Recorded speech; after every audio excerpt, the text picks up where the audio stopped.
Il y a une valeur qu'il ne faut jamais perdre pour aucune raison au monde, et c'est la dignité, sa propre dignité.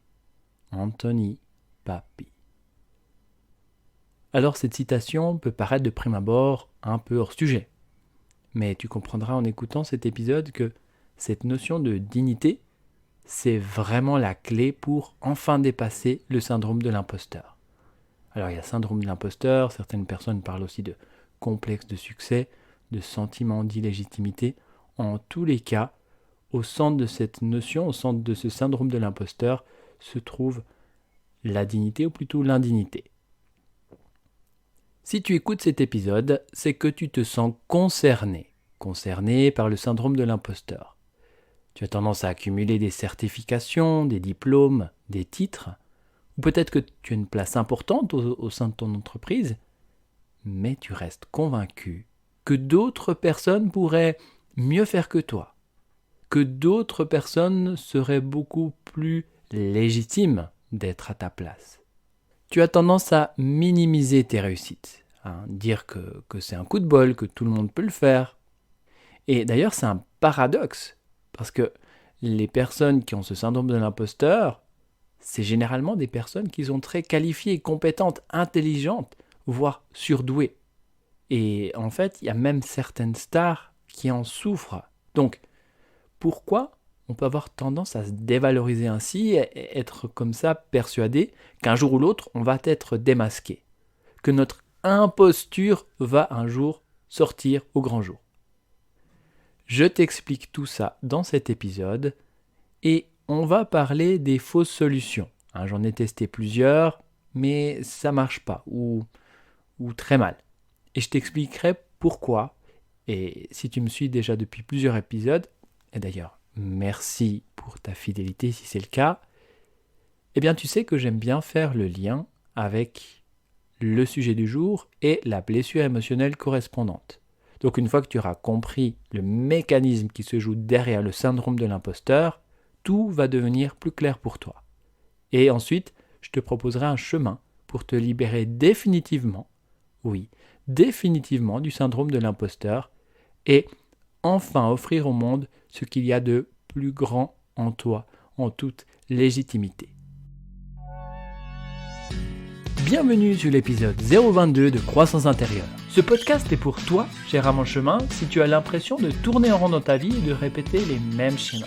Avec Croissance intérieure, je t'invite à revenir à l'intérieur de toi et à utiliser chaque événement et situation comme une opportunité pour croître intérieurement. Si tu es prêt à expérimenter de nouveaux points de vue, faire de nouvelles prises de conscience et ainsi prendre des raccourcis pour te libérer de tes blocages et ainsi revenir vers toi-même, prends une profonde inspiration et c'est parti.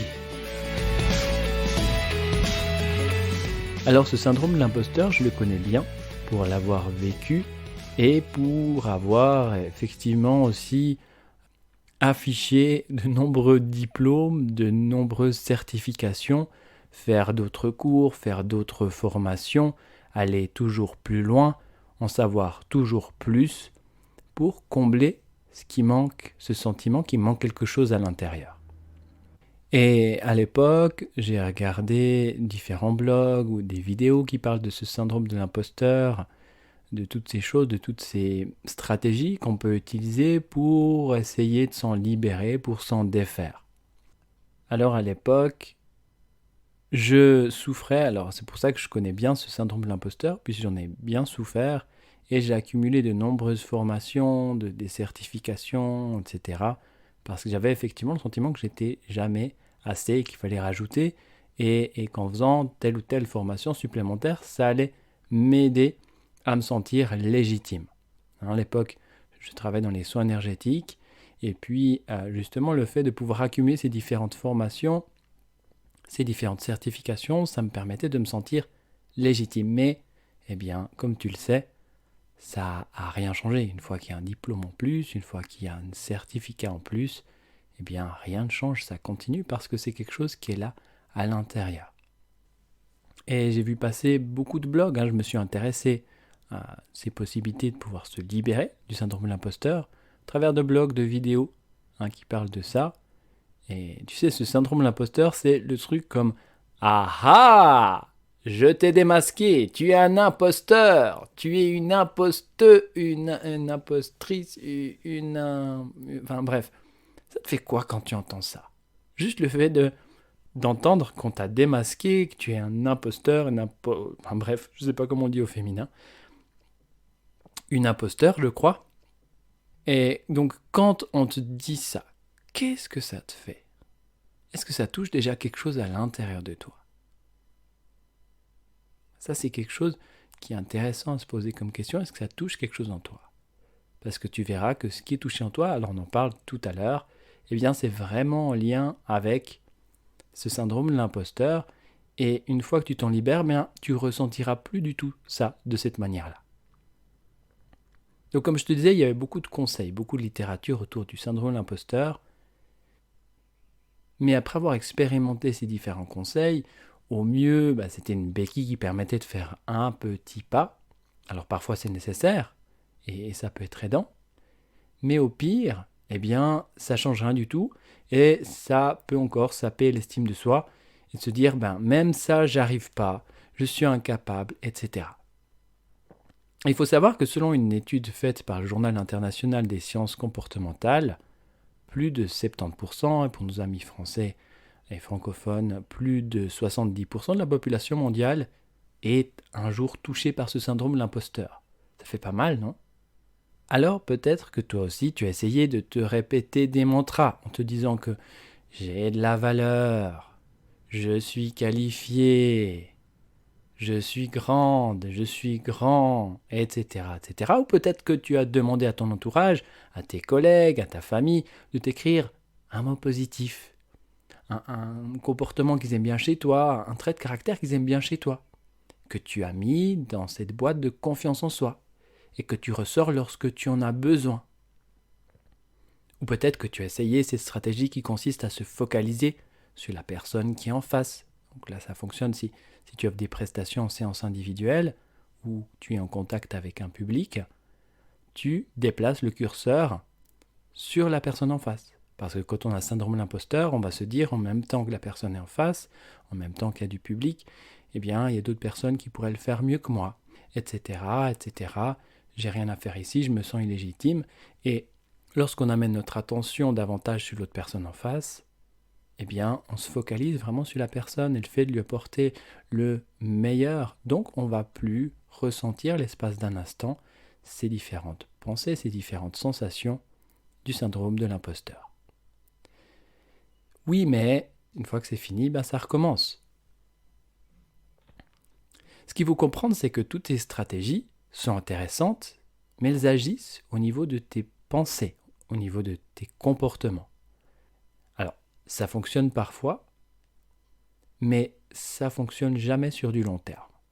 Et en fait, on comprend à la longue, comme je t'ai partagé juste avant, le fait que j'ai accumulé différents diplômes, certificats, et à un moment donné, j'ai pris conscience que c'est pas en ajoutant encore quelque chose, un énième diplôme ou certificat, que ça allait changer quelque chose. Que ça allait changer quelque chose par rapport au fait de me sentir légitime.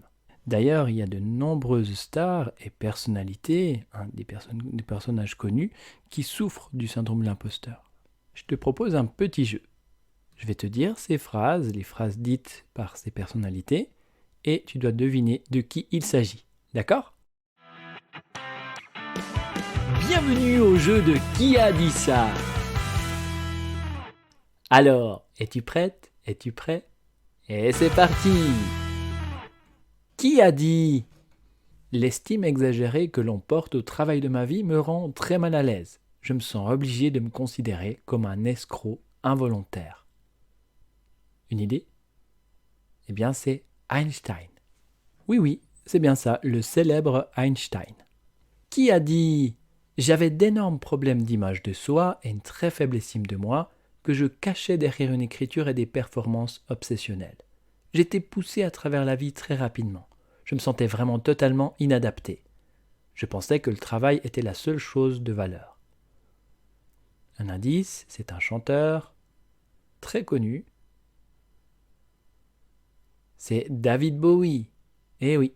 Allez, un dernier pour le fun. Qui a dit ça ? Il m'arrive encore d'avoir l'impression d'être un loser du lycée et je dois me ressaisir et me dire que je suis une superstar chaque matin pour pouvoir passer la journée et être pour mes fans ce qu'ils ont besoin que je sois. Qui a dit ça à ton avis ? C'est une femme, une chanteuse. Ça commence par Lady, ça finit par Gaga Gaga. Oui, exactement. T'as trouvé, bravo, Lady Gaga. Bon, on continue ? Pas le jeu, parce qu'on va s'arrêter là. Mais on continue l'épisode ? Ok. Donc tu vois, même si tous ces personnages connus, célèbres, et ont ce syndrome de l'imposteur, c'est vraiment la preuve que c'est pas ce qui est à l'extérieur qui va leur permettre à un moment donné de se libérer de ça. C'est bien une condition intérieure. En fait, la vraie cause du syndrome de l'imposteur est bien plus profonde que ça. Toutes ces stratégies dont je t'ai parlé tout à l'heure, et il y en a encore plein d'autres, c'est comme si on mettait un pansement sur une plaie pour pas que les autres voient la plaie et montent du doigt la plaie. Ils disaient « Ah, elle a une plaie » ou « Elle a une plaie, elle a une fragilité ». Et alors que tu mets ce pansement, alors effectivement l'autre ne voit pas la plaie, mais cette plaie continue à te faire souffrir. Et c'est même bien plus souvent douloureux lorsqu'on cherche à masquer cette plaie. Parce que, comme tu le sais bien, lorsque tu laisses une plaie à l'air libre, eh bien, ça va cicatriser plus vite. Quand tu laisses le pansement dessus, parfois ça met plus de temps. Eh bien, c'est le cas. Ça peut mettre plus de temps, ça peut mettre une vie, ça peut mettre même parfois plusieurs vies. Donc, c'est important maintenant que je te parle de cette blessure émotionnelle. La blessure émotionnelle qui est en lien avec le syndrome de l'imposteur. Et en comprenant ça, eh bien, tu vas comprendre beaucoup de choses et raison pour laquelle toutes ces stratégies, peut-être que tu as pu de ton côté essayer, n'ont pas bien fonctionné. Et pour ça, je vais te refaire le lien avec la citation de départ. Il y a une valeur qu'il ne faut jamais perdre pour aucune raison au monde. Et c'est la dignité, sa propre dignité. Donc, effectivement, la dignité, ou plutôt l'indignité, mais il y a cette notion d'indignité, elle est au cœur du syndrome de l'imposteur. Pour ça, c'est important de comprendre cette blessure émotionnelle qui se manifeste à un moment donné dans notre vie quand on se sent irrespecté. Alors, ça peut se manifester lorsque, peut-être enfant, on a été frappé, on a été maltraité, peut-être il y a eu agression sexuelle, peut-être il y a eu différentes choses qui ont fait que l'enfant, étant enfant, eh bien, je me suis senti comme souillé, sali, irrespecté. C'est aussi les enfants qui, dans leur petite enfance, eh bien, lors de leur chemin vers l'autonomie, eh bien, ces différentes étapes ont été irrespectées.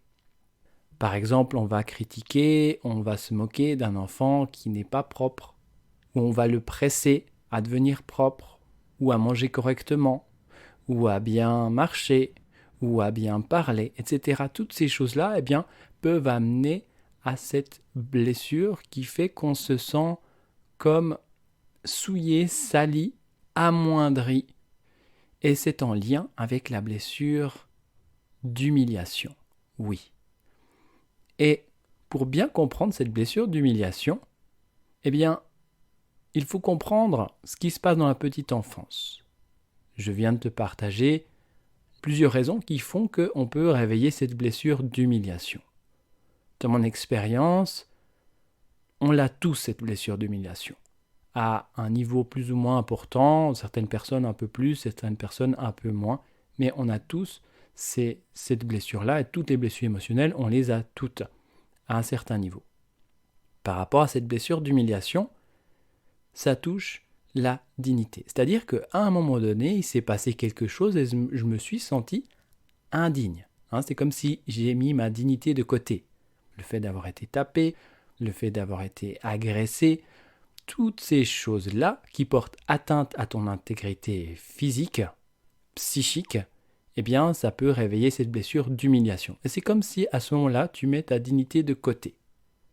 Et il y a un moment, ce moment où tu vis ça, une blessure peut-être parce qu'on te juge, peut-être parce qu'on te critique, peut-être parce qu'on se moque de toi, eh bien tout ça, ça va rester imprimé à l'intérieur de toi et c'est comme s'il y a quelque chose qui va tourner en boucle.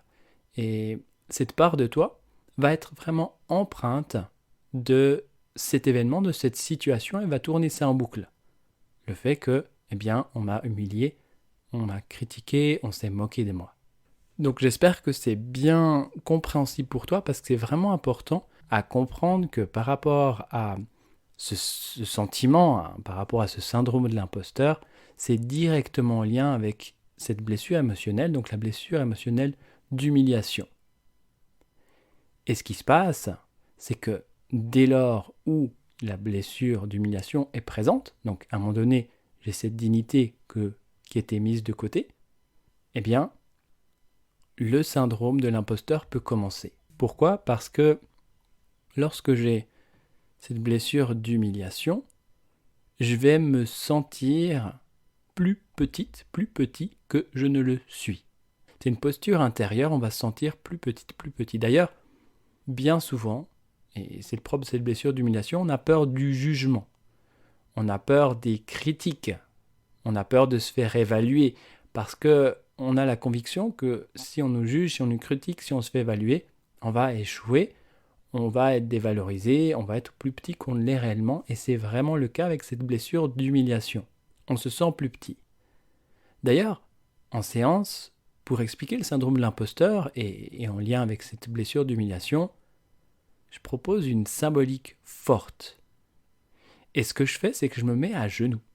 Et lorsque je me mets à genoux, je parle à la personne qui est en face et je lui explique que, eh bien, on essaye de vivre une vie normale en étant à genoux.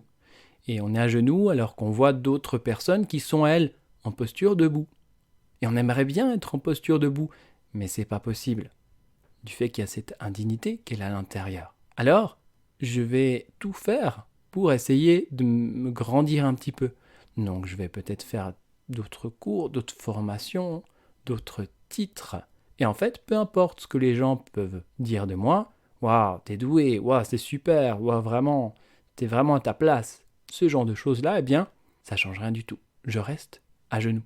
Et je vois les autres qui sont, eux, debout.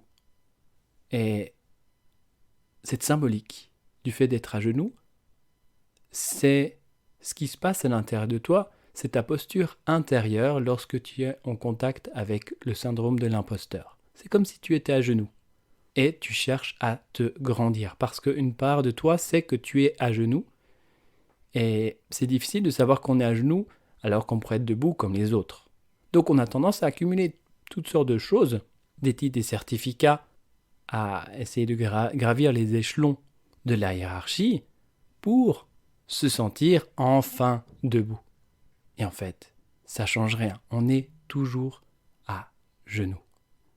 Et lorsque tu te libères de cette blessure d'humiliation, eh bien d'un coup, c'est comme si tu te mets en posture debout. C'est comme si tu te lèves et dès lors, tu es à la même hauteur que les autres.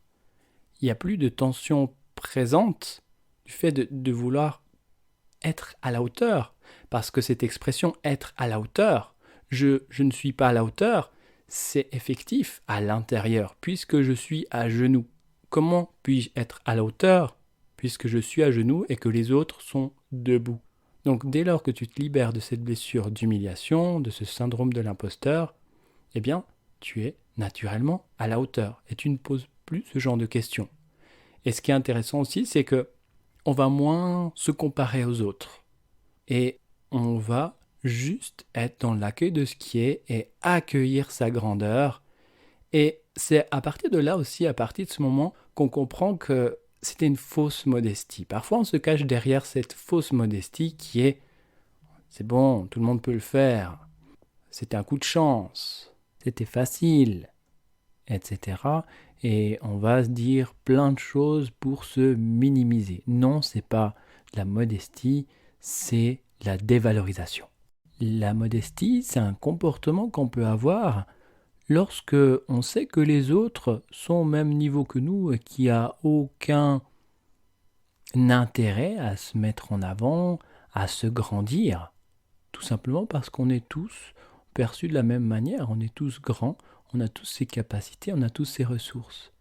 Et la fausse modestie, eh bien, ça part d'un endroit blessé et on se dévalorise, on se minimise. Ça me fait penser à Arthur. C'est joli Arthur comme prénom d'emprunt, non ? Hein ? Il est venu en séance pour se libérer d'une difficulté à parler devant un groupe de personnes. Il se sentait comme illégitime, il disait mais peut-être d'autres personnes sont plus à même de pouvoir faire ça mieux que moi. Et en fait, ça lui créait énormément de tension, de stress pour être à la hauteur. Alors j'ai demandé une image pour bien comprendre ce qu'il vivait, et l'image qui m'a été donnée, elle était particulière. Je le voyais vraiment parler devant un groupe de personnes, et en fait, c'est comme s'il portait des talons compensés de quelque chose comme 5 cm, et que donc il était plus grand. Il était plus grand parce qu'il avait ses talons de 5 cm.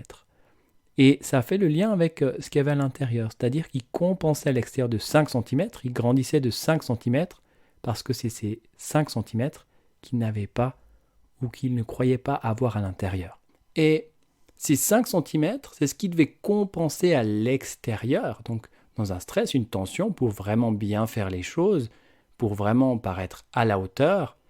Et ces 5 cm à l'extérieur, eh bien c'est les 5 cm de dévalorisation, dans l'image, dans la symbolique, qu'il pouvait avoir à l'intérieur de lui.